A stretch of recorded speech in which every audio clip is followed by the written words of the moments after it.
kenalin, nama aku Nashwa Fitria Gopur and you guys can call me Nashwa. Aku mahasiswa aktif Manajemen Bisnis Pariwisata Universitas Indonesia. So, today I will take you on a trip to Nusa Penida lewat layar. Let's go! Oke guys, disclaimer, ke Nusa Penida ini adalah salah satu destinasi wisata yang aku kunjungi dari paketan travel 5-day trip to Bali seharga 2,5 juta per pax. Nah, harga tersebut itu tidak termasuk biaya pesawat ya guys, jadi kalian bisa pesen lewat Traveloka. Sisi kiri gimana caranya pesen tiket pesawat dan sisi kanan gimana caranya booking hotel. I took a Citylink flight dan aku sangat merekomendasikan Matahari Bungalow Hotel karena super comfy, pelayanannya oke, dan mealnya anak-anak banget. Cus langsung ke bandara, butuh waktu sekitar 1,5 sampai 2 jam untuk sampai ke Bandara Soekarno-Hatta.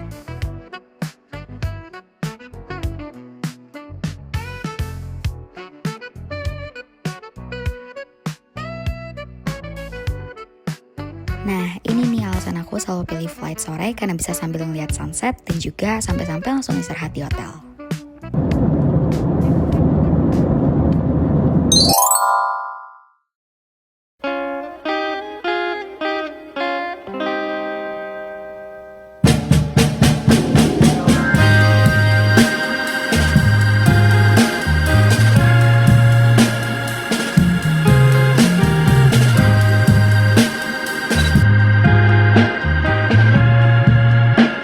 Today, nah gimana guys, tadi baru previewnya nih. Nah sekarang aku langsung pergi ke Pelabuhan Sanur.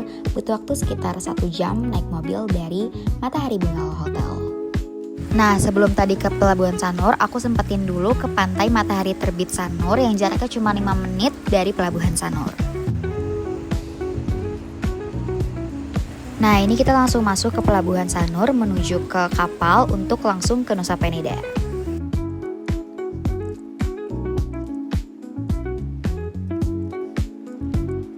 Untuk menyeberangi pulau butuh waktu sekitar 3 jam ya guys.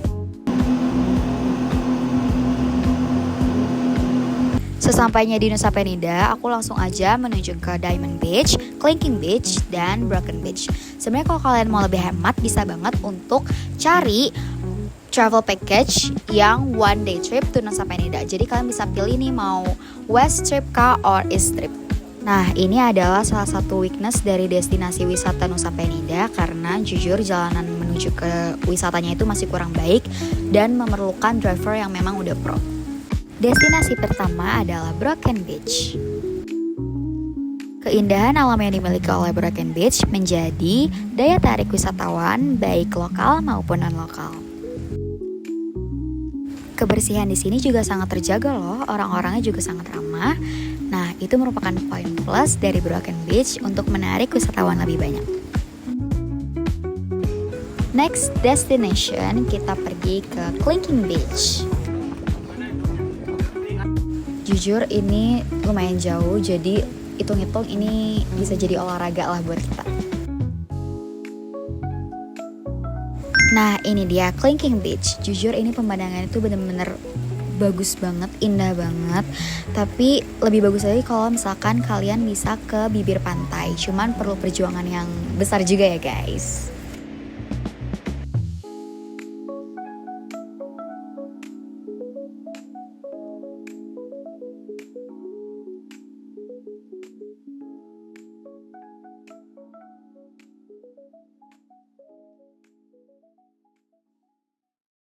Last trip, welcome to Diamond Beach. Selama sehari aku menjajah Nusa Penida, ini adalah satu-satunya pantai yang aku sampai turun ke bawah. Jujur ini super duper cantik banget.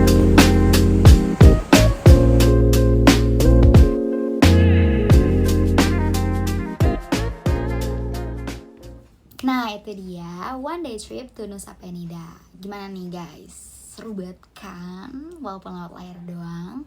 Nah sekarang aku mau analisis SWOT buat teman-teman semua yang sekiranya menjadikan Nusa Penida ini opsi liburan kalian. Yang pertama, strength atau kelebihan dari Nusa Penida. Tentunya banyak banget kelebihan yang Nusa Penida miliki. Tetapi di sini aku mau sharing ke teman-teman semua poin-poin penting yang paling menonjol dari Nusa Penida. Yang pertama, tentunya keindahan alam yang mereka tawarkan itu sangat amat luar biasa.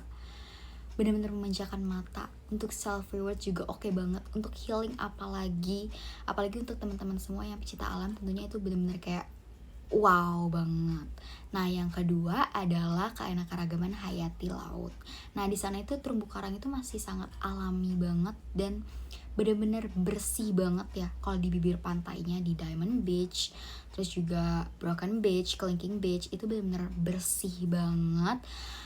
Nah, untuk kalian yang suka snorkeling, free dive, itu bener-bener kayak tempat yang pas banget, tapi harus diperhatikan juga kesehatan fisik dan juga mentalnya. Nah, yang ketiga adalah Nusa Penida ini adalah destinasi wisata yang bisa mengikuti tren. Jadi mereka itu mampu gimana nih caranya untuk menarik wisatawan. Untuk kayak misalkan di Nusa Penida itu ada destinasi baru yaitu jump rope. Nah, itu lagi viral banget sekarang dan itu merupakan salah satu kelebihan Nusa Penida yang bisa menginovasikan destinasi wisata baru untuk menarik terus-menerus wisatawan yang datang gitu. Yang kedua, weakness atau kelemahan dari destinasi wisata Nusa Penida. Yang pertama itu adalah infrastruktur yang nggak merata. Jujur, di sana itu sempit banget tempatnya. Terus juga jalanannya itu masih bebatuan gitu loh. Jadi bener-bener kita harus dibawa sama driver yang udah pro. Yang kedua adalah fasilitas umum yang terbatas. Kayak toilet, jujur toilet di sana itu terbatas dan nggak bersih-bersih banget gitu. Bahkan ada yang benar-benar bisa dibilang agak jorok gitu ya. Kemudian juga ATM-nya juga kan di sana itu juga sinyalnya itu buruk ya. Jadi paling nggak ada ATM gitu untuk kita ambil duit gitu tanpa internet. Yang ketiga, opportunities atau peluang dari destinasi wisata Nusa Penida. Yang pertama, Nusa Penida ini sangat berpotensi untuk meningkatkan branding global. Yang kedua, investasi perhotelan. Nah, sebenarnya itu di Nusa Penida itu ada East and West trip. Nah, kalau emang bener-bener pengen explore Nusa Penida, sebaiknya memang wisatawan itu memilih untuk menginap di sana gitu. Jadi semua destinasi wisata yang ada di Nusa Penida itu bisa dikunjungi. Yang ketiga adalah peningkatan event pariwisata. Misalnya lomba-lomba fotografi gitu kan, memerlukan foto-foto alam. Nah, Nusa Penida ini adalah pilihan yang tepat untuk pengambilan gambar yang akan dijadikan bahan lomba. Yang terakhir adalah threats atau ancaman bagi destinasi wisata Nusa Penida. Yang pertama adalah kerusakan lingkungan akibat overtourism. Ini tuh bisa banget terjadi, apalagi kalau lagi musim liburan. Pengalaman aku kemarin, aku kesana pas lagi musim liburan dan itu banyak banget wisatawan yang datang, lokal maupun non-lokal. Nah, karena hal itu kita harus saling mengingatkan, tentunya juga untuk pengelolaan destinasi wisata tersebut juga harus lebih ekstra untuk kebersihan dari destinasi wisata tersebut. Yang kedua adalah persaingan yang ketat kayak Labuan Bajo, kemudian Raja Ampat dan lain sebagainya, atau mungkin destinasi wisata yang baru di Bali. Nah, otomatis harus lebih kencang lagi marketingnya, gimana caranya untuk wisatawan tuh tetap datang ke destinasi wisata tersebut, terkhususnya untuk Nusa Penida ya. Nah, yang ketiga adalah bencana alam. Ini tentunya sangat menjadi ancaman banget ya, karena seperti yang kita tahu di Nusa Penida itu ombaknya cukup besar, jadi kita harus benar-benar aware lah